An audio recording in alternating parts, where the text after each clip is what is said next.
Undercover CEO, millionaire, found a security guard, studying by flashlight, in the parking lot. What happened next changed his life. The underground parking garage was cold and silent, wrapped in the stillness of a late autumn night. Fluorescent lights buzzed dimly overhead, casting long shadows on the rows of concrete columns. It was nearly midnight, long past the time when most employees had gone home. The garage was empty, except for the quiet hum of a few parked cars and the faint echo of approaching footsteps. Charlotte Hayes walked with slow, steady strides.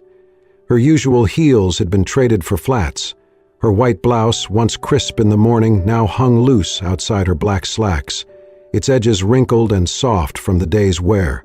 The top two buttons were undone. A gray trench coat fell open as she moved, revealing her unkempt appearance, rare for someone known in the business world for flawless presentation. Her long blonde hair was tucked behind her ears, slightly tousled from the long hours she had spent in a private strategy meeting on the top floor. She looked less like a multi-millionaire CEO, more like a tired junior analyst, and that was intentional. This branch of her company, Hayes Group, was one of the most troubled in the Eastern Division. She had arrived without an entourage, using only her first name, wanting to observe without titles or fear altering what people showed her. And tonight, after hours of tense meetings and reports that blurred together, she just wanted to leave quietly. But something stopped her. A flicker of dim light danced across the far wall of the garage, soft and irregular, almost like candlelight. It was coming from the corner, near the security booth. Charlotte frowned slightly and turned toward it. As she drew closer, the light became clearer. A flashlight, old and flickering, propped up awkwardly against a thermos. Its narrow beam illuminated a battered table and a man hunched over a thick paperback book, his brow furrowed in concentration. He did not notice her at first. He was in his late 20s, with dark hair and a quiet presence. His Navy security jacket was unzipped, revealing a simple hoodie beneath. His face was calm, focused. He moved with care, flipping pages, taking notes in a composition notebook that had clearly seen better days.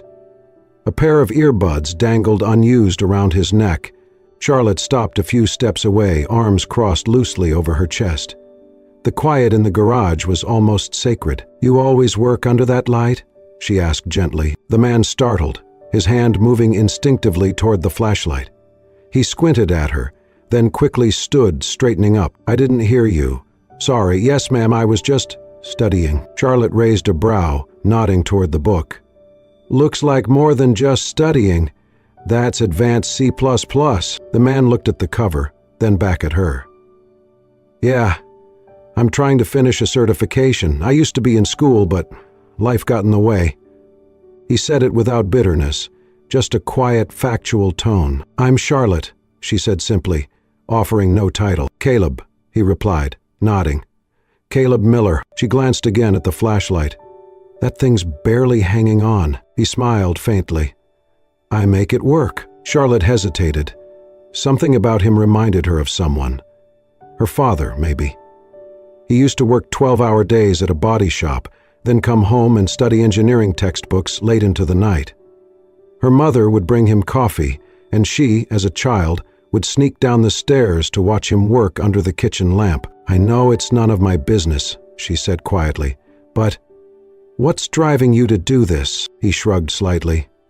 "My sister. She's about to start college. I promised her I'd go back too. Do something better. Something real." Charlotte nodded, her throat tightening just a little. She stepped forward, placing something gently on the edge of his table, a protein bar from her coat pocket, and then, after rummaging in her bag, a small worn book, Understanding Algorithms, a practical guide. She didn't say anything about them. Caleb looked down, startled. "You don't have to." "I know," she interrupted softly. "But I want to." He met her gaze. For a moment, neither spoke. Charlotte gave a half smile, then turned to go. As she reached her car, she called back over her shoulder, her voice low but certain. "Not everyone sees value where it is right now, but that doesn't mean it's not there." She opened her car door, stepped inside and drove off, leaving behind the quiet hum of fluorescent lights, and a man staring down at a book left by someone who saw something more in him than a uniform. It started with a few casual detours. After that first night, Charlotte began parking in the same spot more frequently, far from the elevators, closer to the corner booth where Caleb sat. She had no need to. Her assigned executive space was closer. But something pulled her there. Curiosity, perhaps. Or maybe it was the quiet presence of someone who seemed untouched by the world of titles and status. She continued wearing the same simple outfit, blouse, slacks, flats. No one in the building suspected she was the CEO. They only saw another tired contractor burning the candle at both ends. Each night after her meetings, she passed by Caleb's post, sometimes offering a short greeting, sometimes staying a while. Over time, the silences between them softened into conversations. He spoke sparingly, but when he did, it was with thoughtfulness that caught her off guard. One evening, seated on a folding chair beside his desk, she noticed the small photo taped inside his notebook. A teenage girl in a graduation gown, holding a scholarship award. "My sister," Caleb said, noticing her glance. "Lily. She's starting college in a few months. First in our family. She looks proud," Charlotte said, smiling. "She is. She worked for it. I'm just trying to catch up." He didn't elaborate, but Charlotte didn't need him to. In the nights that followed, they talked about books, programming logic, the best kind of instant coffee to survive long shifts. Charlotte found herself laughing, real laughter, not the polite kind she used in boardrooms. With him, she didn't have to be careful with every word. He listened. Not because of who she was, but because he wanted to understand. Then came the rain. It had been a brutal Tuesday. Charlotte left the building late, her shoulders tense, her hair pulled messily into a low ponytail. As she stepped into the garage, the distant sound of thunder rolled through the concrete. Halfway to her car, the rain started, cold and sharp, blowing in from the open entryway. Caleb appeared from his booth, walking swiftly toward her. Before she could speak, he shrugged off his security jacket and placed it over her shoulders. It was still warm, the fabric heavy and worn. "You'll catch something," he said simply. "I'm used to the rain. You're not." Charlotte was stunned for a moment, clutching the jacket tightly. It smelled faintly of soap and coffee. She looked at him, unsure how to respond. "Thank you," she said softly. He only nodded, walking back to his desk without another word. Later that night, Charlotte sat in her car, still wrapped in the jacket. The gesture echoed louder than any corporate partnership she had ever signed. Another night, she witnessed something that lingered even longer in her memory. She had returned late again, trying to clear her mind. As she rounded the curve into the far lot, her headlights caught a delivery truck stopped awkwardly near the wrong level. A tired-looking driver stood beside it, phone in hand, clearly frustrated. Caleb was already there. He wasn't on duty for deliveries. It wasn't his job. But he was gently explaining the building map, pointing toward the correct loading dock. Within minutes, he was walking the driver across the garage himself, flashlight in hand. Patient and calm. Charlotte watched from a distance. She didn't interrupt. When Caleb returned to his desk, soaked slightly from the damp air, he picked up his book as if nothing had happened. Charlotte leaned against the hood of her car, arms folded. In her mind, a quiet realization formed.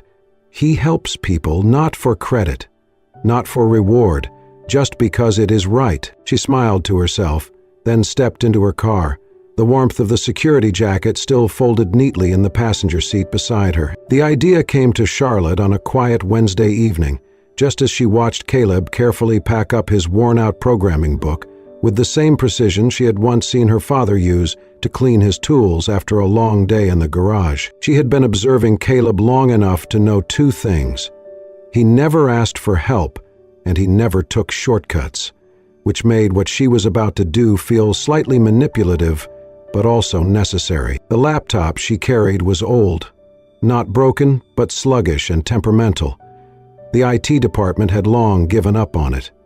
To anyone else, It would have been considered a throwaway device, but not to someone like Caleb. When she walked up to his desk, he was in the middle of reviewing syntax exercises, his eyes flicking between lines of code on a printout and notes scrawled in the margins. "I have a favor to ask," Charlotte began, setting the laptop down on the edge of his desk. He glanced up, mildly surprised. "Yeah, it's kind of a mess," she said. "Keeps freezing. Blue screens sometimes. I was going to take it to a shop, but figured you might like the challenge. No pressure." Caleb closed his book slowly. "I don't have the tools," he said after a beat. "No bench, no parts. Just the basics?" Charlotte shrugged. "If you don't have time, no worries." She started to turn, but he stopped her. "I didn't say no," he said. "Just might take a while." A smile ghosted across her lips. "Take all the time you need." He took the machine that night, tucking it under one arm like it was something fragile. Back at home, Caleb stayed up later than usual. The kitchen table became his makeshift lab. He disassembled the casing with a cheap screwdriver set and a steady hand. Dust caked the fans. RAM was mismatched.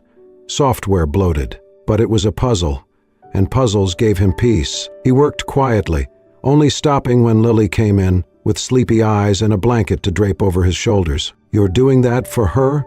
she asked. Caleb nodded once. "She's smart and kind. Are you falling for her?" Lily teased gently. He gave her a look.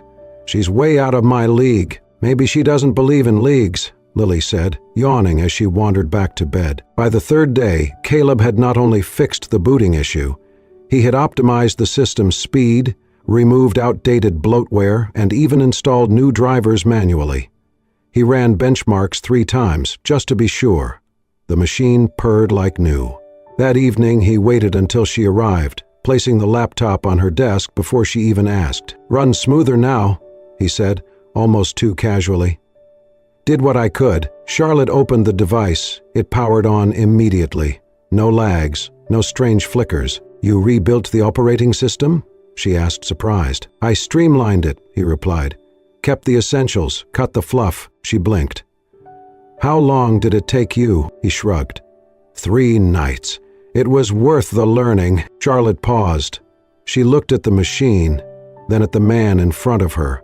The same man who had once told her he never had the luxury of finishing what he started.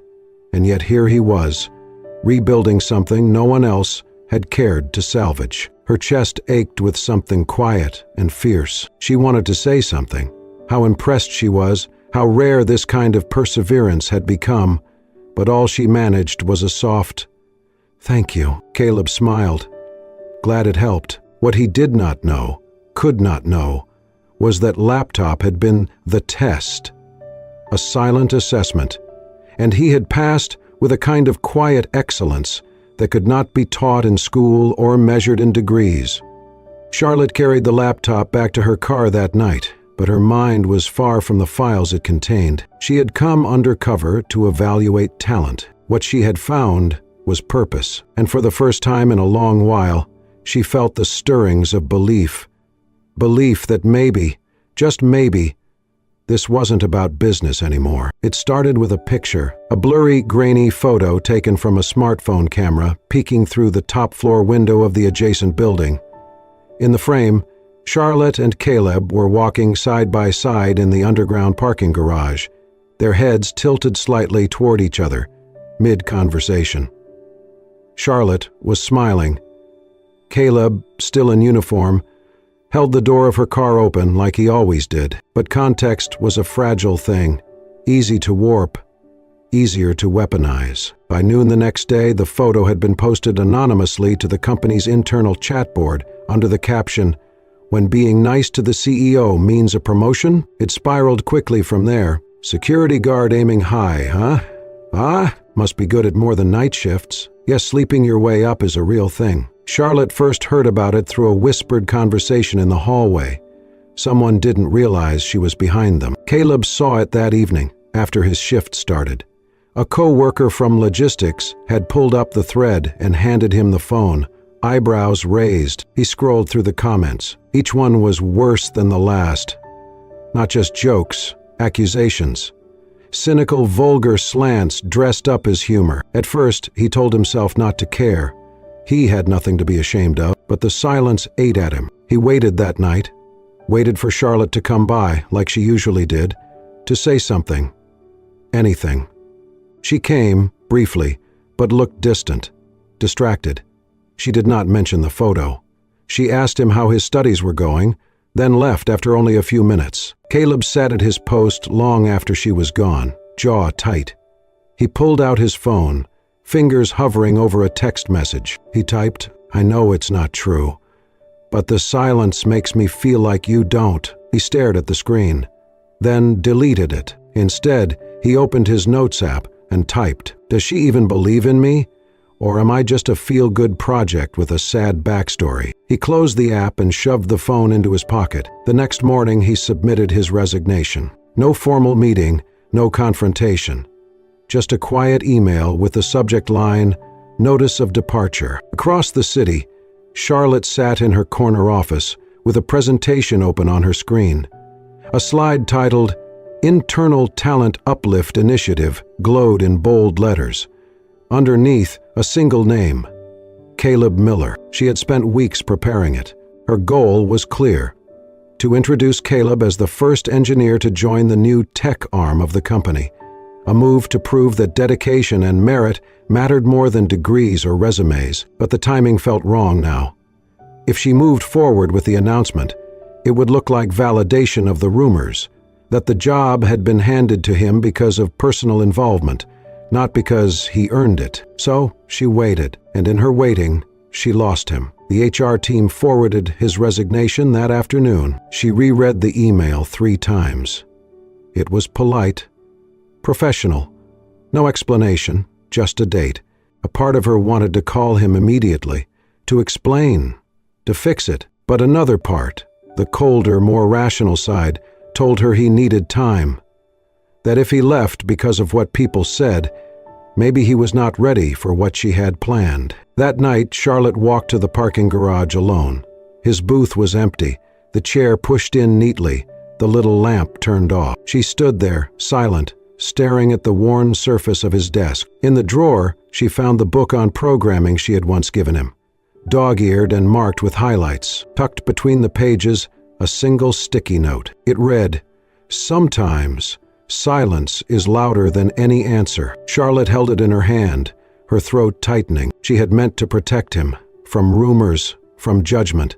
She had wanted to give him a clean entrance, one built on merit. But maybe, in trying to shield him, she had instead made him feel invisible. And that, she realized, too late, was the worst betrayal of all. It had been 4 days since Caleb resigned. 4 days since Charlotte opened her email to find a polite but hollow resignation.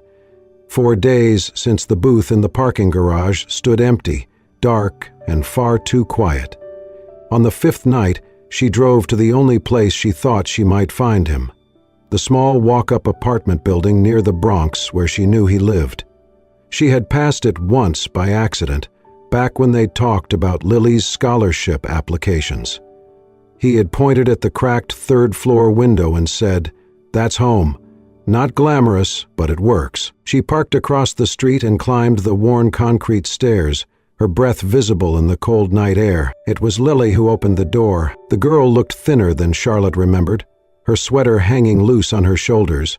But her eyes, those same sharp, warm eyes Caleb had, widened the moment she saw Charlotte. "Hi," Charlotte said softly. "Is he here?" Lily shook her head. "He's not staying here right now," Charlotte frowned. "Where is he?" There was a long pause. Then Lily stepped aside, motioning Charlotte in. She led her to the small kitchen table, where 2 mugs of half-finished tea sat, one still steaming slightly. "Hans transferred to a different post," Lily said. "He's working nights down at the Brooklyn shipping docks. Security detail." Charlotte blinked. "Why?" Lily shrugged, but her voice was calm, clear.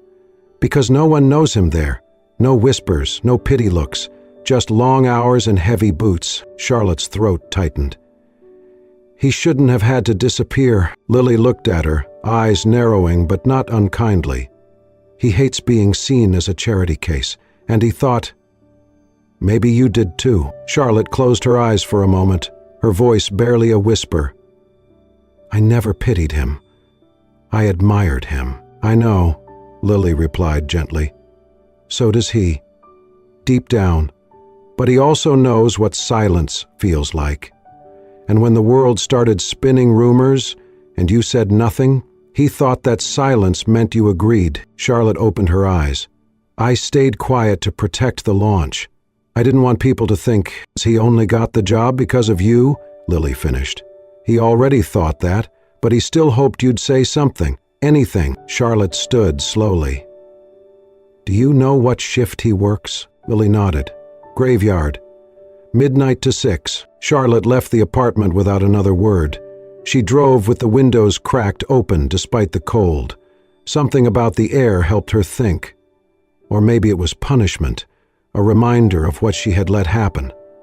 The streets blurred past, lights flickering against the windshield as she passed block after block, searching for a way to make things right.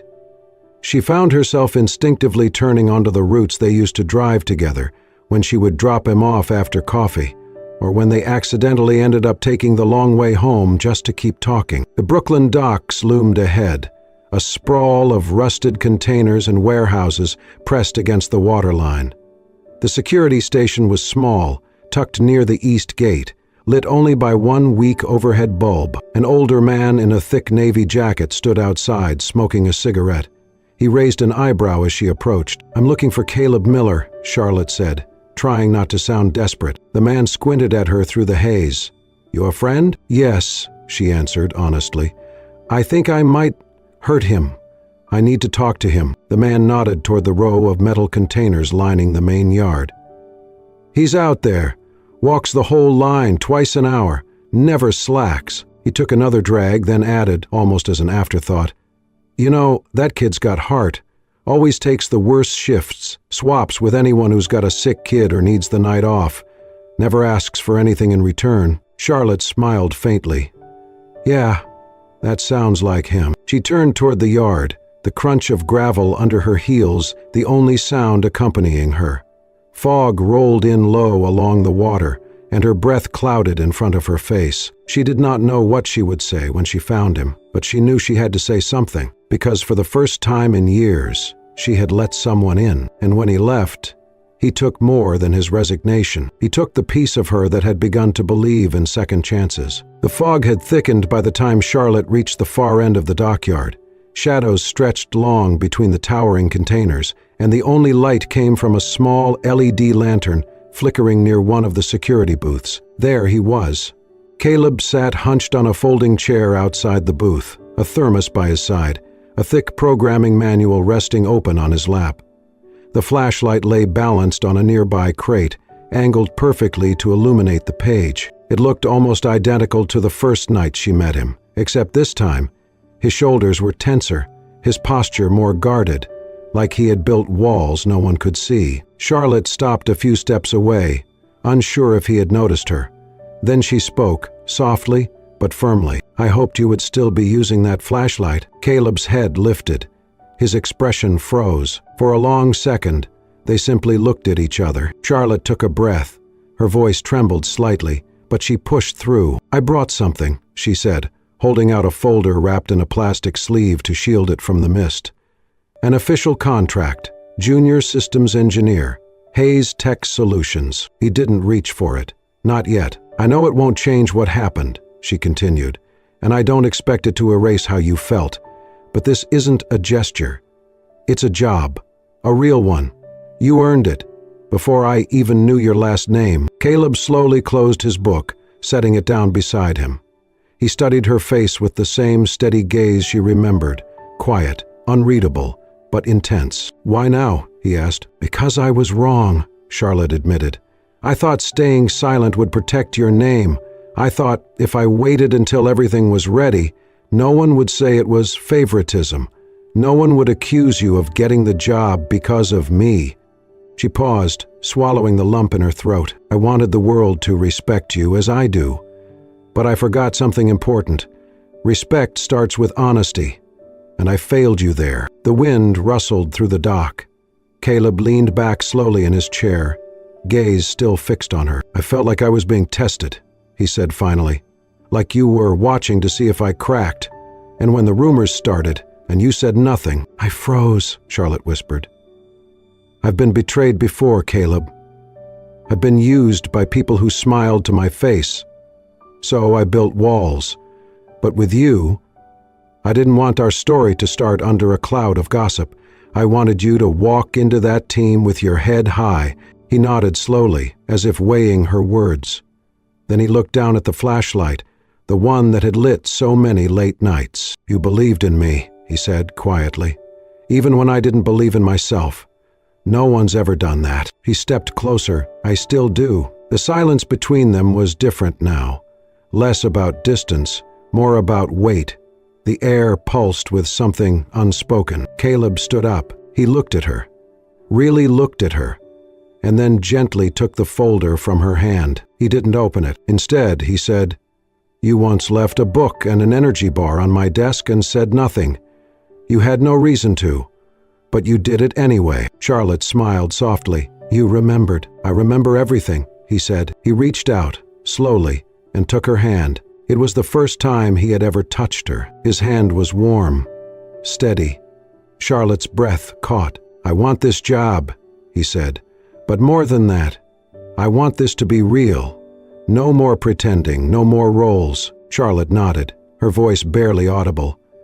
"No more roles." A container ship in the distance let out a long, low horn, and the moment wrapped itself in that sound, part industrial, part symphonic. Caleb squeezed her hand gently. "You gave me a reason to believe I wasn't just the guy in the booth." Charlotte smiled, blinking away a tear. "And you gave me a reason to believe people can still surprise me." They stood there for a while longer, not rushing, not explaining, just holding on finally, freely. 1 year later, the skyline of Brooklyn glowed beneath a pale winter sun. The streets were dusted with snow, and the steady hum of the city wrapped around the brand-new glass and brick building standing proudly on the corner of a busy intersection. Above its entrance, silver letters caught the light. Rising Steps, Technology and Skills Center. Inside, the atmosphere was alive, laughter echoing from the training rooms, the gentle clack of keyboards, and the low hum of conversations between instructors and students. A row of monitors in the main hall displayed rotating photos, smiling faces, group projects, and snapshots of people holding their first certificates. Caleb Miller stood near the center of it all, wearing a crisp navy blazer over a simple white shirt. His ID badge read, Lead Systems Engineer, Hayes Tech Solutions. Around him, a small group of trainees peppered him with questions about their coding assignments, and he answered each one with patience and encouragement. Just a year ago, he had been the man in the corner booth with a flashlight and a worn-out programming book. Now he was leading a development team at Hayes Tech, overseeing the creation of software designed to train people just like he once was. Workers without degrees, without connections, but with ambition. Across the room, Charlotte Hayes watched him, a quiet smile touching her lips.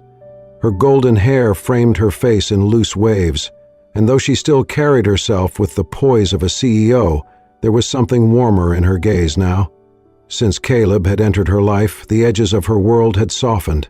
She still ran one of the largest companies in New York, but she did so with a renewed belief in people's potential and in second chances. They had never hidden their relationship, but neither had they made it a spectacle. It didn't need to be.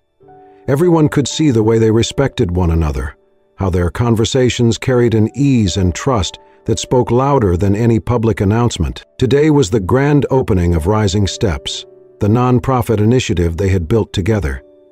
The center would provide free training in technology and job skills to people who had faced unemployment, dropped out of school, or simply been overlooked.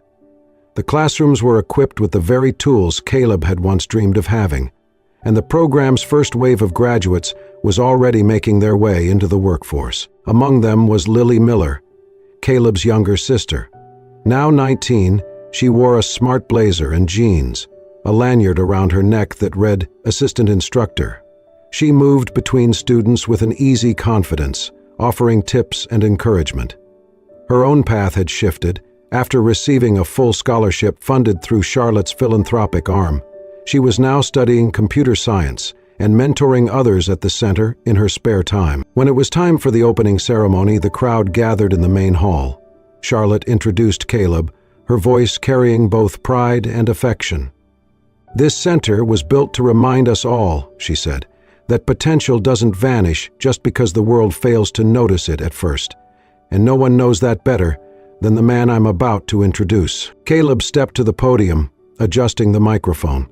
He glanced out at the audience, trainees, instructors, donors, old friends from the dockyard and the office, and Lily standing near the front.